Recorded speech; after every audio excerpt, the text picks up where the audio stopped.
Everyone, welcome to another episode of the Dobbin Bandits. I'm Orrin Phillips, and today we have something very cool. We have Mr. Travis Landry on. If you're a fan of the Antiques Roadshow, as I am, you've seen Travis. He appraises comic books, cards, toys, all sorts of cool stuff, the stuff that we love. He also has his own auction house, Landry Pop Auctions. So the guy's been in this business since he's been a kid. He knows so much, and it's a great conversation about his experiences on Antiques Roadshow, seeing all these cool things coming in, and just about the comic book market itself. So, without further ado, here is Travis. Travis Landry joining the show. Sir, thank you so much.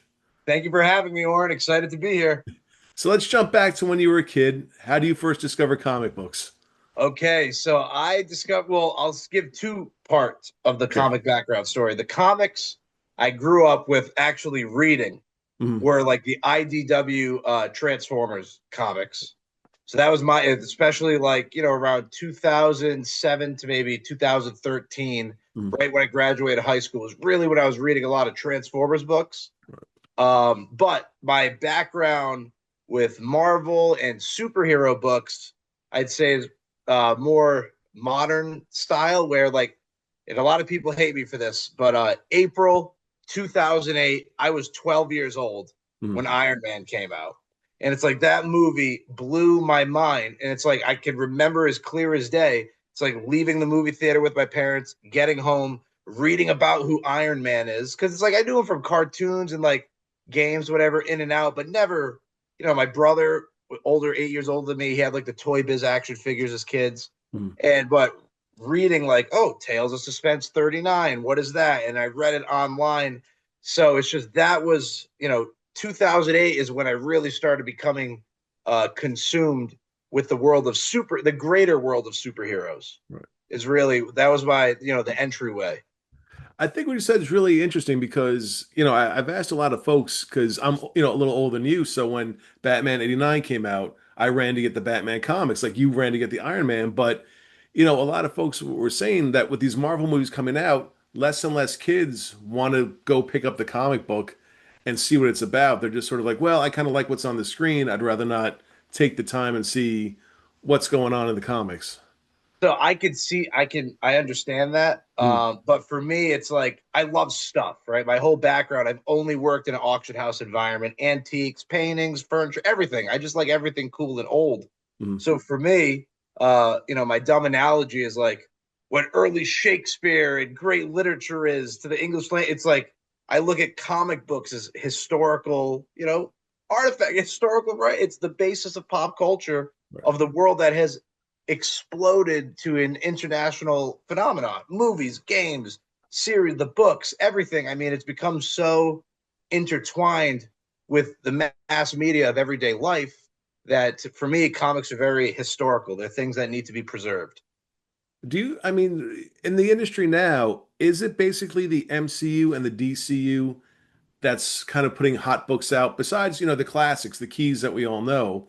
But it's like, oh, I heard so and so is going to be in this episode of Daredevil, and suddenly everyone's rushing out to get, Marvel team up number something just because that person is the first appearance. So here is my theory on all of this. Speculation was wicked hot. Mhm. Basically, 2013, 14, right through COVID, ramped up like crazy. And now I feel speculation has really kind of died in a sense. I mean, we've seen a lot of new characters be introduced. Mhm. We've seen transformation, and then like there's never the big pop, Right. right? The movie could come out, there's never a big thing. But where I think we're going to see the market really explode is there will be a bull rush on early Silver Age DC, like 1956 to basically 1964. I mean, because if you compare the value of those Silver Age keys compared to any Marvel key of Mhm. the same ilk, the values are totally different. I mean, if we go right to the top, you have a book like Showcase 4, all Mhm. right, first Silver Age Flash, Barry Allen, and you compare that to an Amazing Fantasy 15, Spider-Man obviously has become, he's the guy ever since Tobey Maguire really in the early 2000s. Spider-Man has just become the book to have when in reality, I think the Marvel book that's most important is Fantastic Four 1. I mean, November 1961, lower population, harder book to find in good shape, and it was the birth of the Marvel superhero universe as we know it today, really. Mhm. And, a Showcase 4, 9.0, unbelievable book, 100 grand, 125,000. Where if you had that in an Amazing Fantasy 15, you're talking triple plus on the value. Mhm. So I think with James Gunn, I hope he's going to do a great service to Superman coming up, like he did with Guardians of the Galaxy. Mhm. And I think like for me, buying great DC is the move right now. That's my pick. Where do you see, you can't go online without, a Kickstarter, someone's Kickstarter coming up and all these, independent books coming out. If let's say one of them suddenly takes off, it gets picked up for, a show or something like that, because it's not coming from, Image or DC or Marvel, how would you guys sort of put a value on books like that are sort of coming from the person themselves? So today's market, it's different than 40 years ago, right? Like when you have Kevin Eastman and Peter Laird making Ninja Turtles 1, the first print, totally novel concept, extremely low print runs. Today in 2025, it's really hard to think that modern books are going to pop so well because everybody now is buying books, keeping them. You buy one to read, you buy 10 to put away, Mhm. especially if it's a major first appearance or a number one issue. And that's why rate like variant ratios, 1 in 50s, 1 in 100s, those have taken off because they have structured rarity to them, right? Like there's the general cover, then there's the chase, and like what we saw with the Ultimate Fallout 4, Mhm. the big variant on the Miles book. Um, it's I think if you're to speculate on modern books coming out, I mean, sure, there's the rare occurrence where there is something super low print that comes out. It's a homebrew type book, and then bam, it pops 40 years later. But I think it's tough to say for the immediate future if anything like that would actually come about. You talked about you kind of grew up in the auction house and stuff like that. How did that all sort of come together? So I'll give you the Spark Notes vert. Like my parents weren't in the industry. My dad was a cop. My mom was a nurse, but they collected, Roseville pottery, Victorian furniture, Rookwood, like all the general antiques of the 90s and early 2000s that are totally dead today. And I went to an auction with them every single week, Friday nights, Saturday nights, local auctions where, there's no online bidding, there's no big catalogs. And it's just people, 50 people in a room, box lots, stuff that come out of the States every week. And what got me into the whole collecting field during that same time is in a local hobby shop. It's like I saw this, I had no idea what it was. It was the coolest looking robot to me in the world. It's a 1985 Transformers Generation 1 Jetfire, the Valkyrie robot. And it was amazing. And I fell in love with it. I was obsessed with this thing for months, and I always saw it there in it was a hobby. It's called the Toy Vault. It was in one of the local malls. And for Christmas that year, my parents surprised me with it. And, my dad and mom were like, this is not a toy you play with. This is a toy you keep on a shelf. So in my 12-year-old mind, 11-year-old mind, I applied that concept to all my toys. So I never played. I loved Transformers, watched the cartoons growing up, Armada, Energon, Cybertron, animated. But I kept everything in boxes, or I opened the regular one and I would display them and I wouldn't play with them.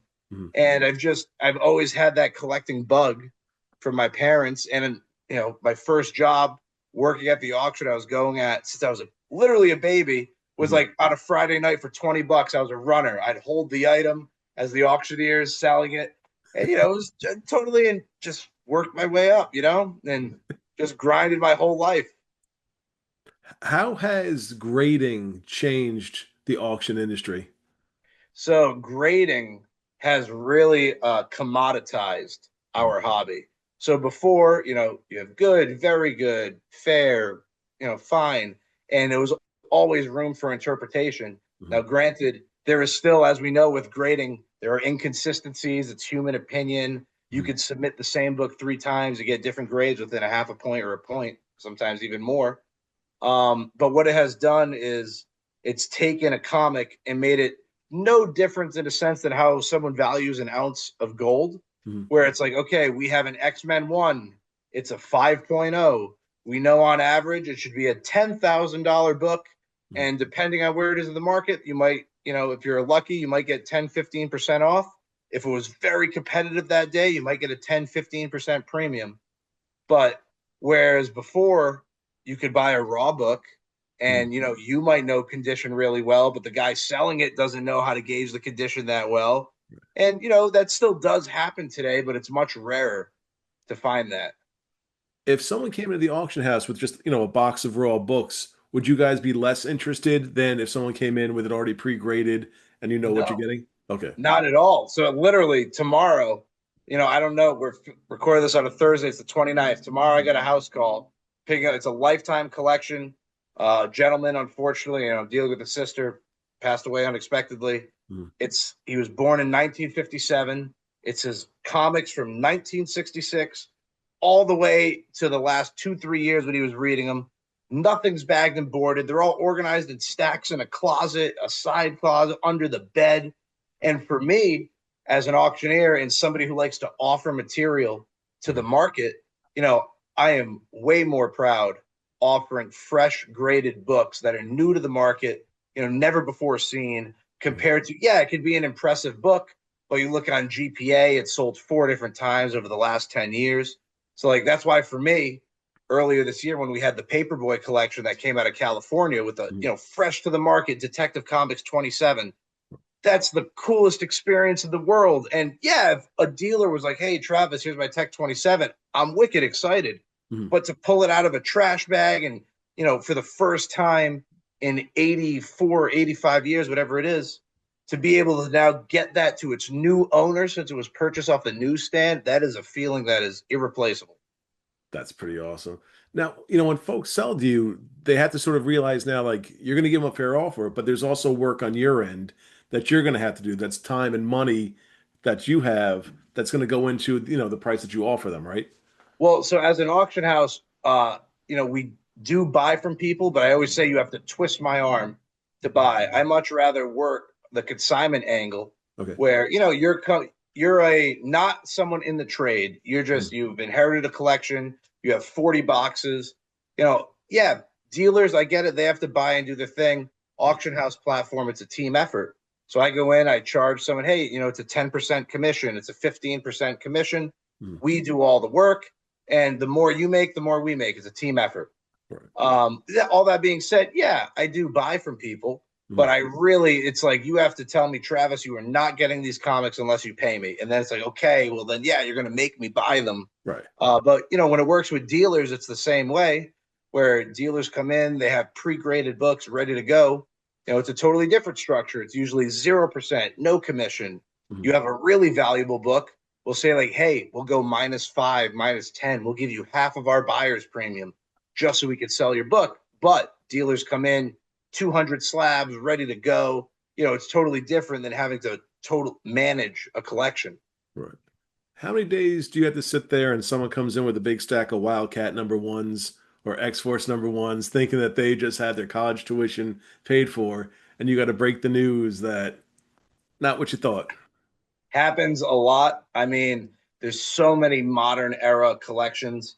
So typically what I do with those is I'll tell people like, hey, I can go in, I can pull out your Spider-Man 300, Mhm. I can pull out your over issue 150 low print run Spawn, weird variant, like things we could sell for real money for you for auction. Great, let us handle that. Mhm. But then, we work with a network of dealers where they find something great, they'll give it to us to sell for them at auction. And then when we have a customer that has 40 boxes of Valiant and Image and just total paper not worth its weight, we refer them to dealers. So we're never going to leave a customer totally high and dry. We're like, hey, we're going to take your best stuff and cherry pick it. Right.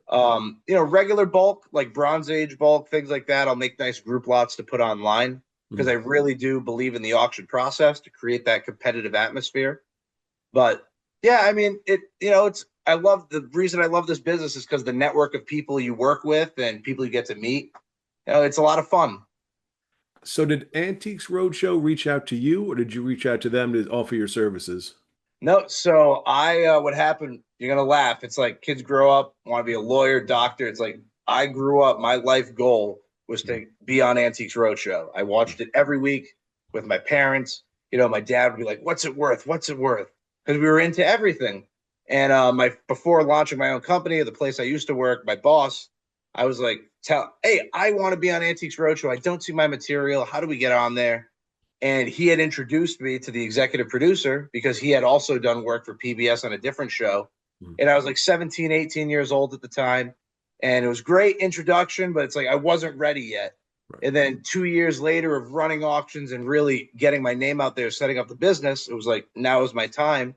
And so my first was, Green Bay in 2017. It was the last year the show was filming at convention centers. And it's crazy to think, now I'm going on to my ninth season Right. on the show. And yeah, I feel like I'm becoming the old man now, even though I'm turning 30. But it's like, it's like, wow, the youngest kid, like I got on when I was 20, when the next youngest guy was like, 38, 40 years old. It was, and to walk, like I'll never forget the feeling, Green Bay, walk into the convention center. And it's like, here are all these people that Mm. for my entire life, for 20 years, I'd been watching on TV and every Monday seeing the thing. And it's like, now I'm with them. I'm like, this is crazy. What I always really dig about your segments is A, you got the coolest stuff, but B, like you're legit excited to see this. Like a lot, and no offense to any of the folks on there, I know they have to play it, downplay it. They're very, blah blah blah blah. But like your enthusiasm comes across the screen, so we're enthusiastic seeing it too. Like, oh damn, like he's got a da da da da. Yeah, I love what I do. I can't keep it in when I see something great because I love this stuff. Whether it's an awesome Japanese robot, it's Hot Wheels, a Mm. comic book, Star Wars. I mean, I have dedicated my life to this field. I have no other life skills. I can't I can't swing a hammer. I can barely change my oil. But you asked me to tell you the top key issues. You asked me about the craziest variants of Star Wars. You want me to tell you the difference between a 1966 and a 1971 vinyl Godzilla? I can do that. It's all that I eat, sleep, and breathe. So yeah, and we're having. I'm not here. I'm not saving lives here. I'm playing with toys and comics. So if we can't have fun doing that, why are we doing it? Coolest thing you've seen? In my life, I don't know, on the road show so far. coolest thing I've seen on the road show so far. Whoa.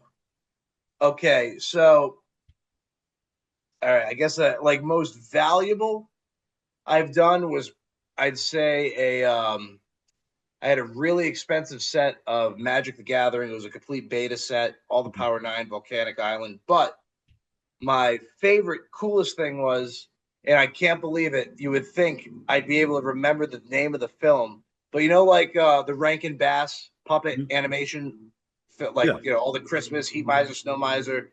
It was a lesser known film, but I had a set of puppets from them. And it's like growing up, my parents, every Christmas was Rankin Bass. We love those films. I can't believe I can't remember what it was from. Something on the lines of Dreamer or wow, this is terrible on the spot. I can't remember the name of the movie, but They put out a that lot of was stuff. yeah. There's so much. It's like yesterday I had to dig through so many comics. It never ends, and it's like you got to remember all the pertinent information, but then there's some stuff that gets filtered out of the memory bank. Well, what about coolest thing you've handled so far in your life, your entire career? Oh, by far, it has to be the Paperboy collection that just happened. I mean, to experience a true natural find where here we are, lady in California. She's in her late 70s, mid 70s. It's her father's collection, who was born in 1923. And Mhm. she has just been the steward of her father's comics. And with no idea, no thought given to them as having real value. It's the day after Christmas. And when I love telling the story because, like, Christmas miracle, literally, it was a Christmas miracle where it's the day after Christmas. I get an email. Hey, Travis, I just watched a rerun of yours on Antiques Roadshow where you did some Golden Age comics. I think my father's funny books are from the Golden Age. Hello, yes, please send me pictures. Now it's December 27th. Mhm. Pictures start coming in. The first thing she sent me was a Flash Gordon #1, like the original pre-Platinum Age Flash Gordon one. There was really early Dell, like the comics Mhm. series from 36, 37. I'm like, wow, this is really early stuff. But she was so slow at sending me photographs. I was only getting so many books a day because she was running out of daylight from where they were in her basement. Now it's the 28th. More photo. There's a More Fun Comics Mhm. 30, Platinum DC. There's a new Adventure Comics 19, again, Platinum Age. Now it's getting serious.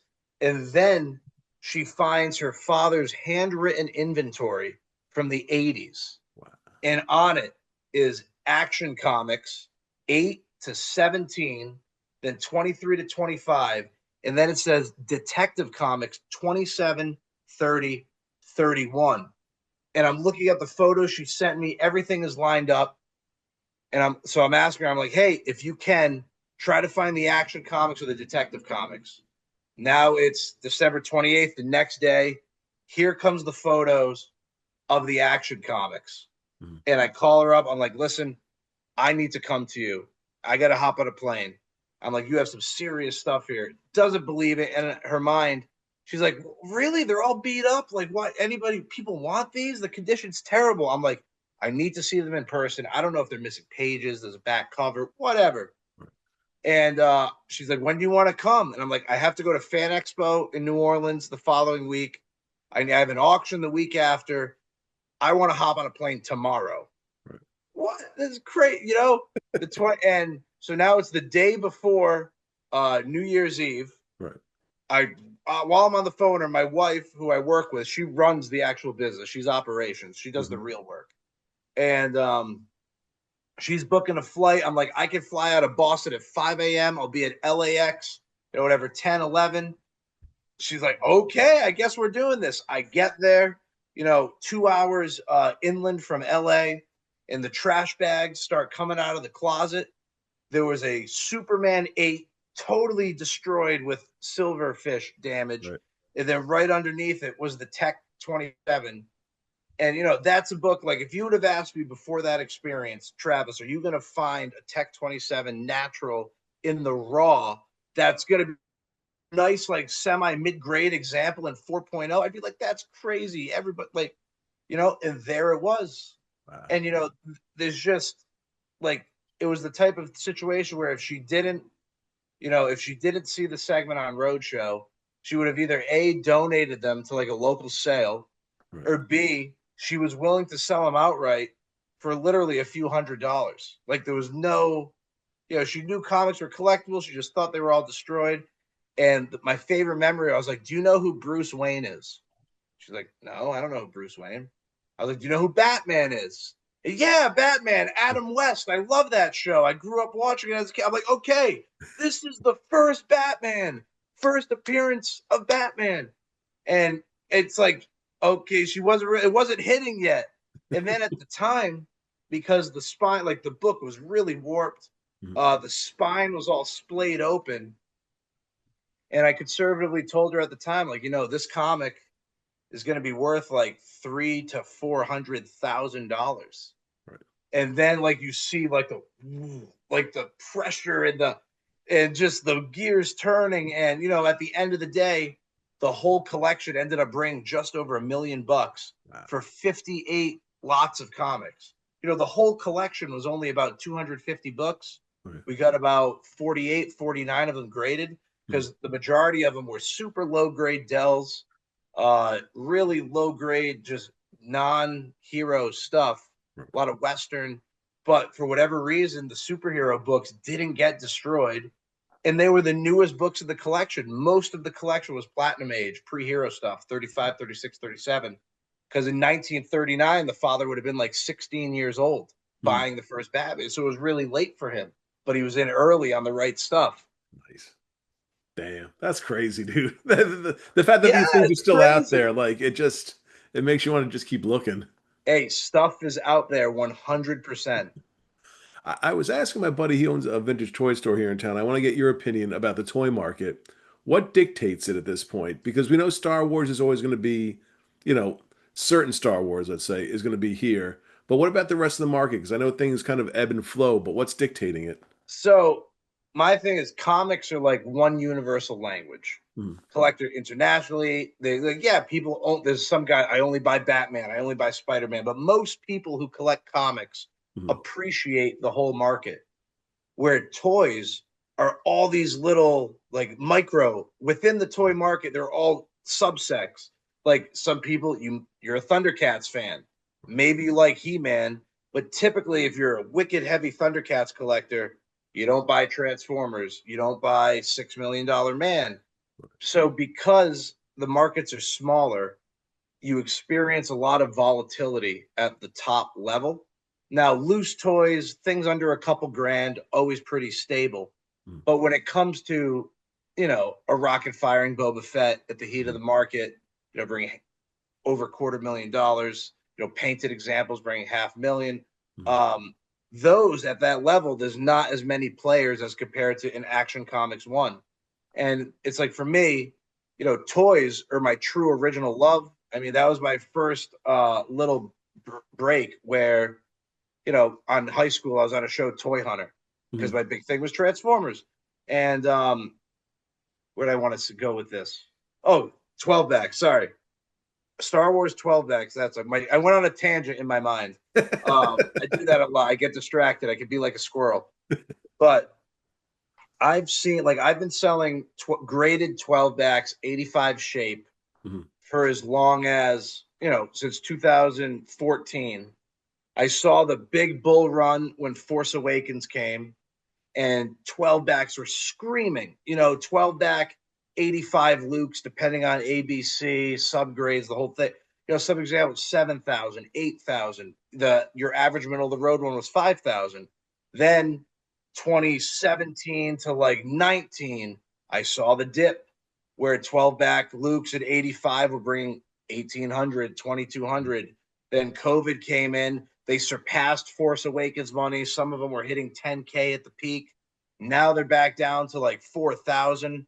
So Star Wars, I feel, will be your first blue chip. Like it is blue chip now with rocket firing Boba Fett's, burgundy and white Cape Bib Fortunas and all the weird, variant yak face, Mhm. all the cool stuff.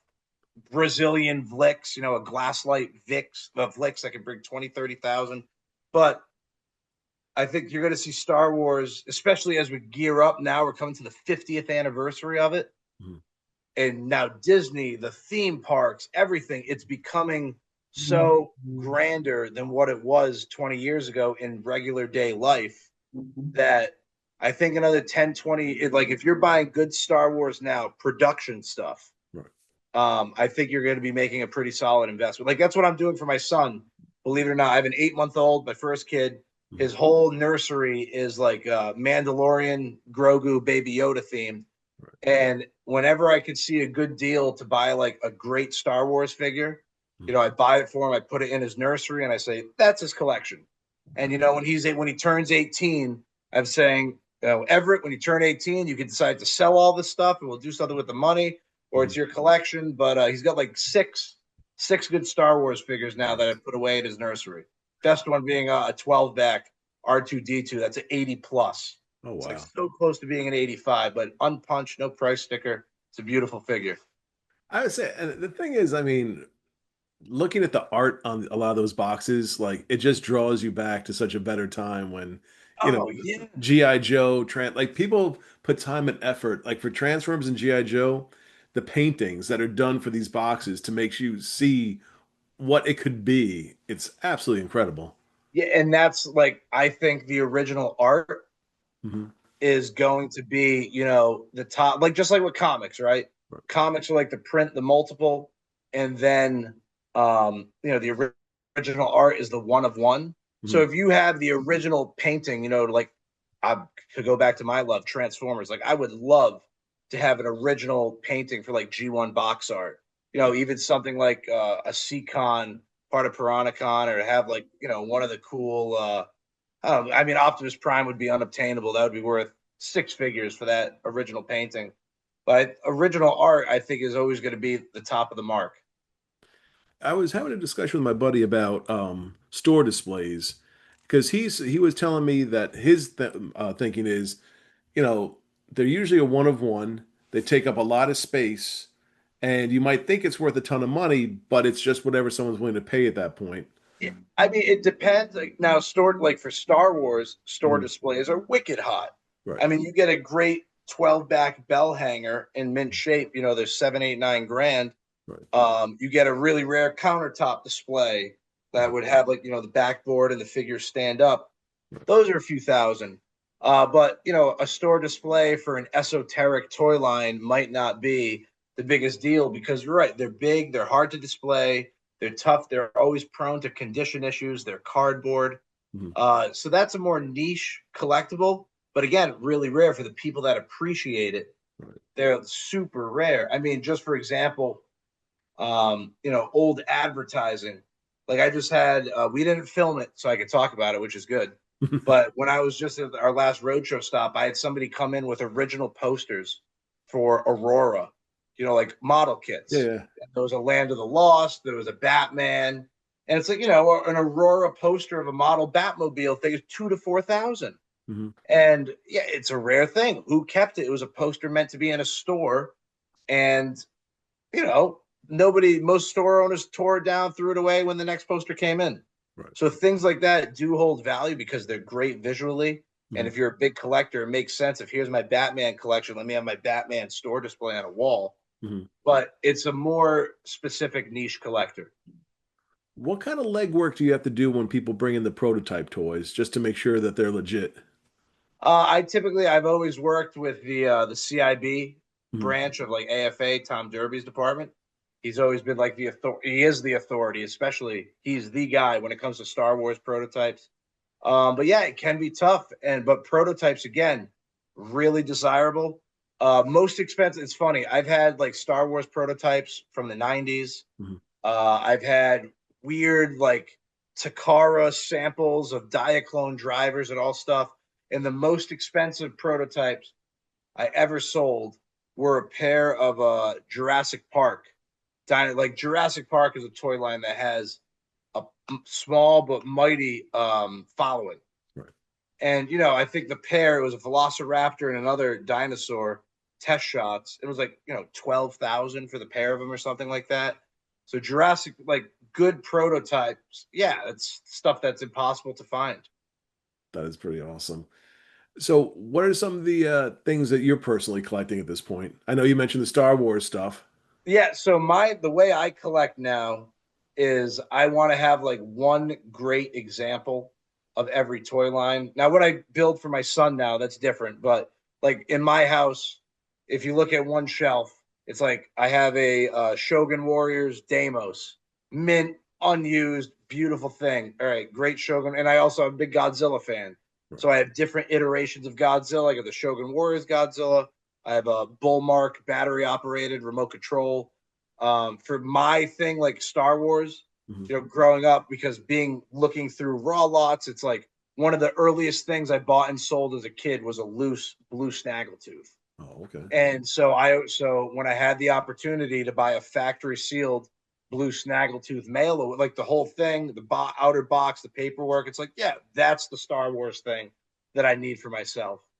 What I'm still buying, like I have my childhood collection of Transformers, which is great. Mhm. I'll never get rid of them. But for the Transformers, I'm still seeking out.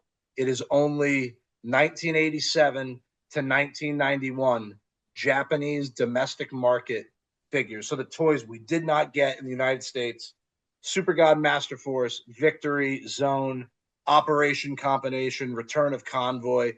I mean, like I would kill like to have a big powered gift set, which that's from Transformers Zone. Mhm. It has Die Atlas, Sky Bomber, and so I forget the third guy's name. It's a massive gift set. Three Right. big robots, Die Atlas being the key.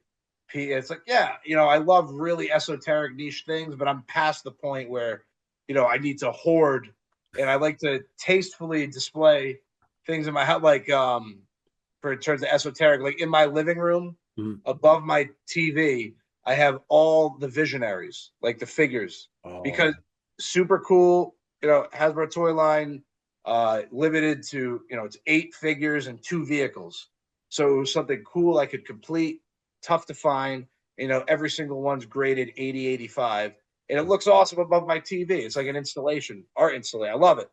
So anything I find cool and interesting, I'll put in my house. I say you mentioned that with the Transformers, but do you have any of the white whales, like ones like toys or stuff that you need that just keeps eluding you?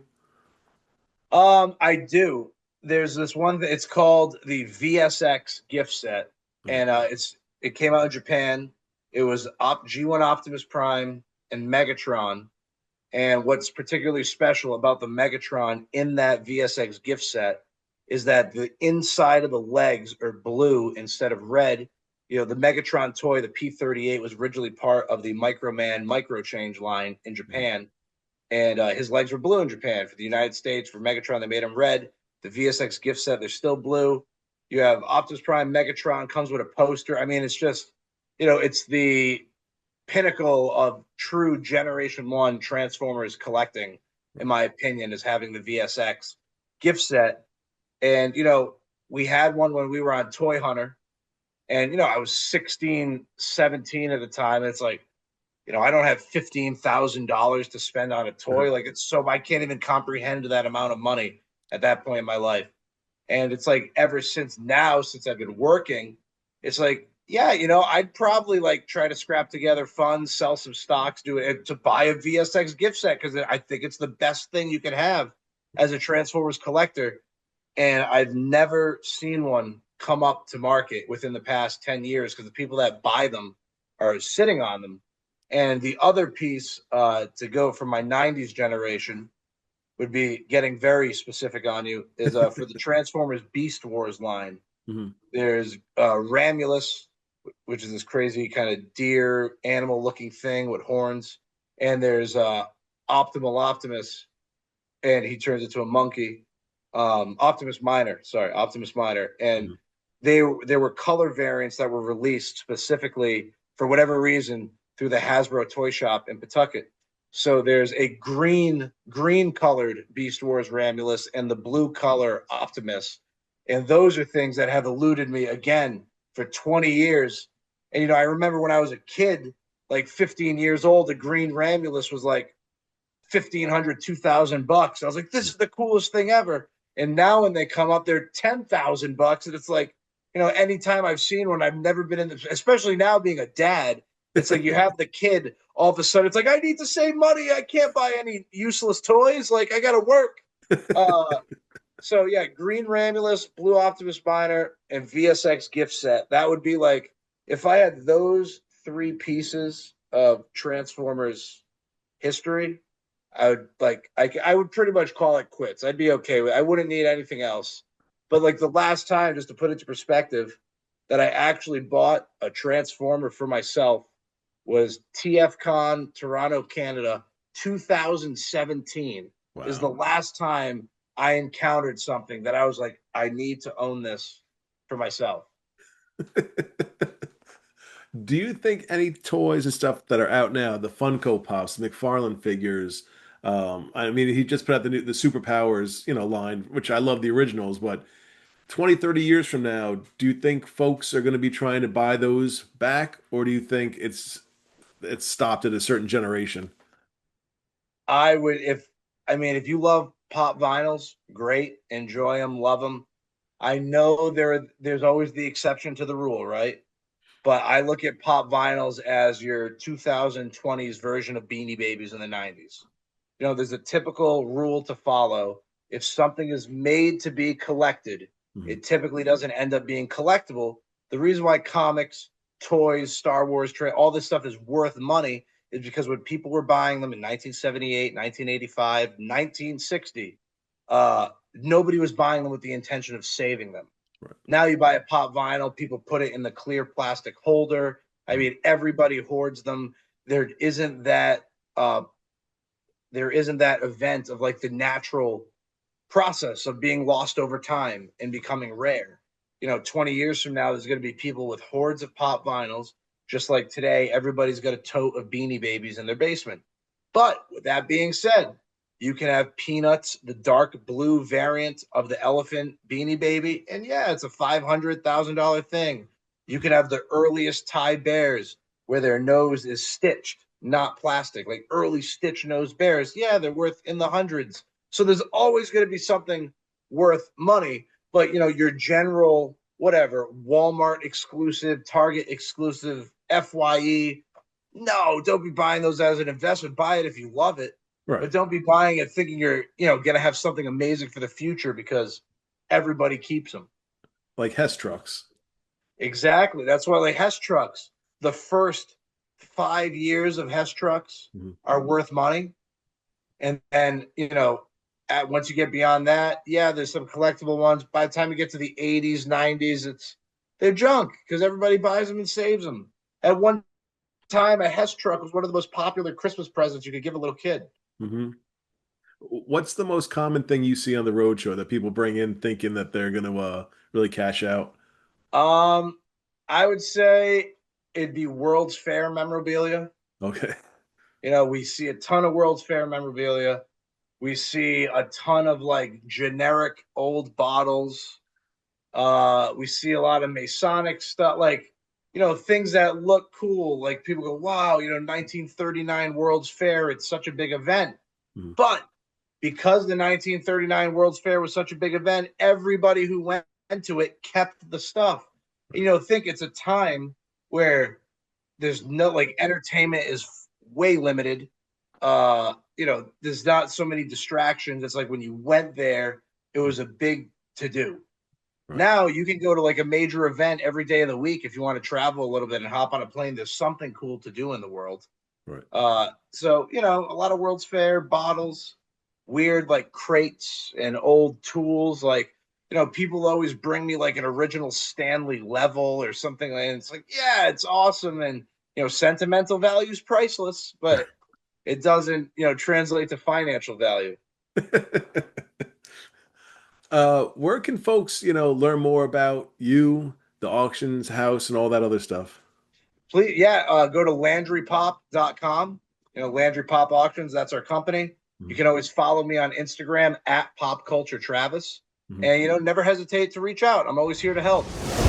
And we're back. That was a lot of fun. I'd love to get a roundtable with Travis and a few other guests we've had to talk about the experiences of, auctioning and being an appraiser and stuff like that, because, we have all these wonderful things in the collections to see how they get valuated and how the market goes up and down. And Travis has been a wonderful guest, and you can see he's excited about auctioning and comics and stuff like that. And if you watch the show, you can see his excitement. As I said, it comes through the television. He's genuinely excited to see these things. I remember he saw it was like a very first Superman toy ever produced, put out, and he couldn't, keep back his excitement seeing it. So, Travis, thank you again. Again, as I said, love to have you back.